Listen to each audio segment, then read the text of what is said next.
5절 말씀이 되겠습니다.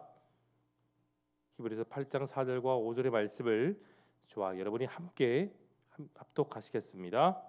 예수께서 만일 땅에 계셨더라면 제사장이 되지 아니하셨을 것이니 이는 율법을 따라 예물 드리는 제사장이 있음이라. 그들이 섬기는 것은 하늘에 있는 것의 모형과 그림자라.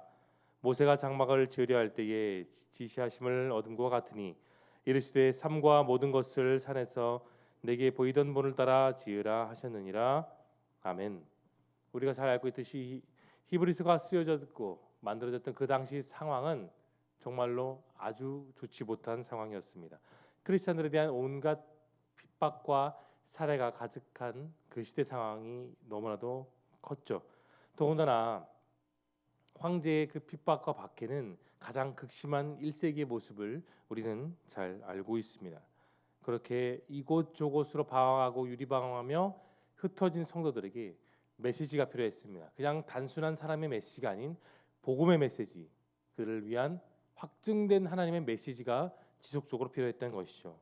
그들이 다시 믿음을 부여잡고 믿음의 주여 또 온전케 하시는 예수님을 바라볼 수 있는 그 말씀들, 바로 그 말씀에 대한 확신이 필요했던 것입니다. 그래서 히브리서는 그 당시에 그 믿음을 위하여 만들어지게 되었습니다. 내용 관찰 1번을 보겠습니다. 대제사장이신 예수님께서는 어디 계십니까? 먼저 주님은 하늘 보좌 우편에 앉아 계십니다. 그리고 재림을 위해서 그 하늘 보좌 우편에서 그 재림을 준비하고 계시죠. 또한 주님은 성스럽고 또한 거룩하시며 신령한 존재이시기 때문에 그 주님을 믿는 모든 성도들의 마음에 내주하고 계십니다. 복음을 부여잡는 신실한 모든 성도들의 삶 속에 그리고 그들의 마음에 주님은 여전히 내주하고 계시는 것이죠. 성령님이 하나님이시고 또 자기 죄를 직시하고 회개한 사람들 속에 내주하고 계시기 때문에 성령님께서는 그 내주하고 계신 증거가 우리 삶에 여러분 속 안에만 있는 것이 아니라 내 삶 겉으로도 내주하심을 증거해야 합니다.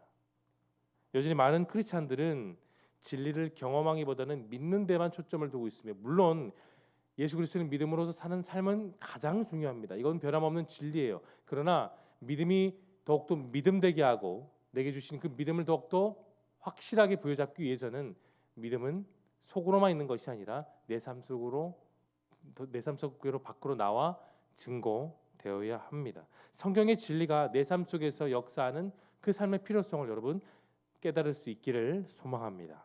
2번을 보겠습니다. 이 땅의 제사장과 율법의 역할은 무엇입니까? 이 땅에 율법을 주셨던 하나님은 구약의 아론의 제사장과 그리고 레위 지파를 통해 제사와 성막을 그들만이 담당할 수 있도록 구별하여 주셨습니다. 구별된 사람들로서 다른 일에 몰두하는 것이 아니라 하나님을 모시고 예배하는 일에만 그들은 집중하며 살았죠. 그것이 구약 시대 때 제한된 이들의 예배와 절차였습니다. 정결한 몸을 하고 정결한 옷을 입고 정결한 제물을 가지고 정결한 절차에 따라 제사를 드리는 그 일들은 온전히 제사장들만 감당할 수가 있었습니다. 그렇게 제사장은 오실 예수님의 모형으로서 거룩한 제사를 드리는 일들을 감당했습니다. 3번 연구와 묵상을 봅니다. 하나님께서는 왜 백성에게 모형과 그림자인 율법과 제사를 주셨습니까? 여러분, 구약 시대는 어떤 시대인가요? 오실 예수님을 기대하고 오실 메시아를 기다리는 그 시대였습니다. 따라서 특정한 장소, 특정한 시간에 하나님의 임재를 경험하고 그 특별한 대상인 제사장들만이 예배를 주관했습니다. 여러분, 율법은 가치 없는 것을 더 가치 있게 성령하는 그 내용들이 바로 율법이죠. 그래서 구약 시대는 새, 양, 염소, 다양한 동물들을 희생해서 그 제물과 피를 통해 인간의 죄를 사함받고 구원받는 시대가 바로 구약 시대입니다. 여러분이 잘 아시다시피 구약 성도들은 하나님을 직접 볼 수가 없었습니다. 여러분, 회막과 성막 가운데 임재하신 그 하나님의 그 거룩하심과 위대하심으로 인해 모든 백성들은 두렵고 떨어 고개를 숙이고 겸손히 그 하나님의 임재를 맞이하였습니다. 모세조차도 두려워 떨며 고개를 숙였죠. 볼 수 없는 하나님을 늘 곁에서 만나고 경험하기 위해서 하나님께서는 바로 율법과 제사를 허락해 주셨습니다. 그들이 하나님께 나와 죄 사함을 받고 변화된 삶을 사는 방법이 그 구약 시대 때는 율법과 제사였던 것이죠.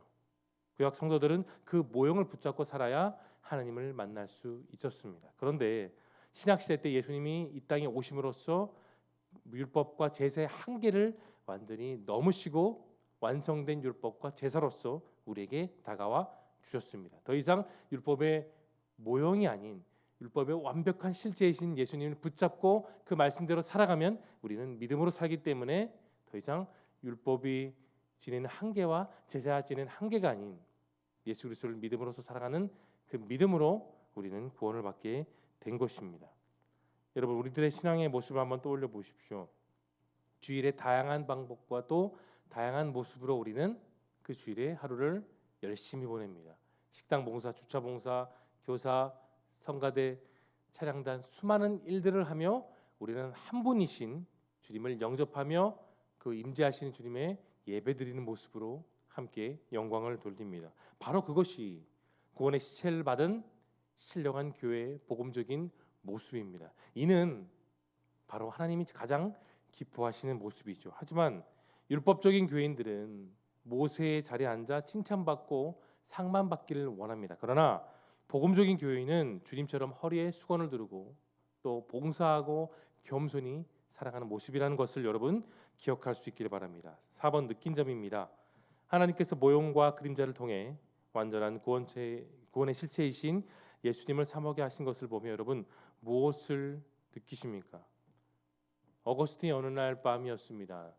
사모하는 마음으로 기도하다가 잠들었을 때 그는 꿈결에 정말 사랑하는 그 주님을 만났죠.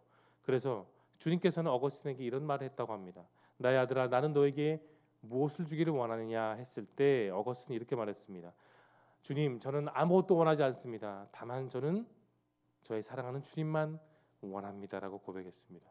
여러분, 우리가 날마다 예수 그리스도로 고백하고 또 그 기도를 하고 삽니다. 건강과 안녕과 가정에 필요한 내 스스로에 필요한 것도 물론 기도의 제목이 되죠. 그런데 무엇보다도 우리가 간구해야 되는 것은 바로 어거스틴처럼 주님 한 분만으로 만족하는 삶, 주님으로 인해 이 오늘 하루가 주님 뜻대로 살아가는 그 삶으로 여러분 기도하며 고백하며 나아갈 수 있기를 진심으로 소망합니다. 오늘 본문에서 말하는 모형은 여러분 완벽하지가 않습니다. 그러나 여러분 실체는 어떻습니까? 완벽하죠. 하나님 말씀에 온전하심을 이루시는 그 주님이 오늘도 나와 함께 하시기 때문에 이 하루가 값지고 이 하루가 완벽하고 이 하루가 성령 충만, 말씀 충만할 수 있습니다. 세상 사람들이 조롱하고 비웃음에 핍박하는 이 상황 속에서 이 시대 속에서 영원한 소망 되시고 영원한 기쁨 되신 그 주님 한 분만으로 우리는 만족하며 완벽한 삶을 그분을 통해 살아갈 수 있음을 고백하십시오. 내가 진정 사모하는 것, 내가 진정 소망하는 것이 무엇입니까? 오늘도 그 한 분 예수 그리스도가 나의 진정한 소망, 나의 진정한 완벽한 말씀의 기쁨이 될 수 있음을 고백할 수 있기를 예수님의 이름으로 축복합니다. 5번 적용을 보겠습니다. 내 신앙생활 가운데 모형과 그림자를 의지하는 모습이 있다면 무엇입니까? 여러분, 햇빛이 비치면 그림자와 그늘이 생기는 법이죠. 하나님으로부터 은혜의 빛을 충분히 받고 공급받는 그런 크리스찬들이라면 자신은 여전히 그림자로 사는 반면에 또는 그림자뿐만 아니라 그늘이 되어주는 성도들도 있습니다. 주님은 모든 성도들 그리고 이 세상의 모든 사람들을 위해 그림자가 되셨고 또한 빛이 되시며 그늘도 되어 주셨습니다. 나밖에 모르는 사람은 그림자만 될 수밖에 없어요. 그러나 배워서 남을 주는 사람, 벌어서 남에게 주는 사람, 말씀을 배우고 믿어서 남에게 희생하고 봉사하는 사람은 스스로가 그림자뿐만이 아니라 쉼터가 되는 그늘이 되어주는 법이죠. 모형과 그림자는 한때에 불과했습니다. 그러나 완벽한 실제 되신 주님은 우리 삶의 평안이 되시고 우리가 쉴 수 있는 그늘이 되어 주신다는 사실을 여러분 꼭 기억하십시오. 사랑하는 성도 여러분, 중요한 것은 명성과 재능과 능력이 아니라 아무리 명성과 영광을 얻는들 이 하루가 더덥고 이 하루가 피곤하고 슬프다면 그것이 무슨 소용이 있겠습니까? 기쁨과 충만도 주님 안에서, 감소와 소망도 주님 안에서 그것을 누리며 온전한 복음 대신 내 삶의 완벽한 소망 대신 주님과 오늘도 하루를 함께 살아갈 수 있길 소망합니다. 마지막 결단을 봅니다. 구원의 실체이신 예수님만 붙잡고 의지하며 살아가기 위해 여러분 오늘 무엇을 결단하시겠습니까? 사람이 자기를 신뢰하는 것은 정말 가장 어리석은 것이죠. 우리가 믿을 수 있는 분은 사람이 아닙니다. 오직 주님이십니다. 내가 오늘 이 하루를 의지할 분도 예수님이시죠. 나의 모든 것을 주님께 맡기고 또 어느 누구도 주님보다 더 의지하지 않으며 주님만 바라볼 수 있기를 소망합니다. 내 삶을 바르고 선하게 이끌어 가신 분이 주님이십니다. 그래서 오늘 하늘 우리는 그 주님 한 분만으로 만족하는 일용한 삶을 기도 가운데 고백하시기를 소망합니다. 구원의 실체이신 예수님이 우리 안에 계신 오늘도 확실하게 믿으신다면 오늘의 삶은 반드시 형통하게 될 것입니다.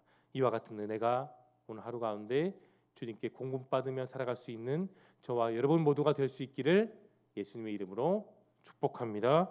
이제 다 함께 기도하시겠습니다. 오늘 들은 말씀을 기억하시며 기도하시고 오늘 또 화면에 보이는 다양한 기도 제목의 말씀들, 첫 번째, 나의 삶의 소망 대신 주님과 동행하는 삶을 살게 하옵소서. 모형과 그림자로 위안 삼는 종교 생활이 아닌 구원의 실체이신 예수님을 붙잡게 하옵소서. 담임 목사님을 성령의 능력으로 붙들어 주셔서 귀한 사역의 열매를 맺게 하여 주옵소서. 뿐만 아니라 여러분 마음속에 품고 있는 다양한 기도 제목을 놓고 우리 뜨겁게 주여 한번 외치고 통성으로 기도하며 나아가겠습니다. 주여, 살아서 역사하신 하나님 아버지, 주일이 지나고 첫날 되는 이 새벽에 주의 전에 나와 기도하고 말씀 듣고 또 찬양하게 하신 진심으로 감사합니다. 구원의 모형이 아닌 구원의 실체를 붙잡고 소망 되신 주님의 말씀에 따라 오늘 이 하루를 기쁨으로 살아갈 수 있도록 하나님 붙잡아 주시옵소서. 우리 스스로의 능력과 우리 스스로의 계획과 우리 스스로의 생각이 아닌 이 삶을 이끌어 가시는 믿음의 주여, 또 온전케 하시는 구원의 실체 되신 우리 아빠 아버지 되신 주님을 의지하며 이 하루를 덕없이 살아가는 것이 아니라 기쁨으로 살아가며 소망 가운데 주님 의지하며 주님과 동행하는 귀한 삶을 살아갈 수 있도록 하나님 역사하여 주시옵소서.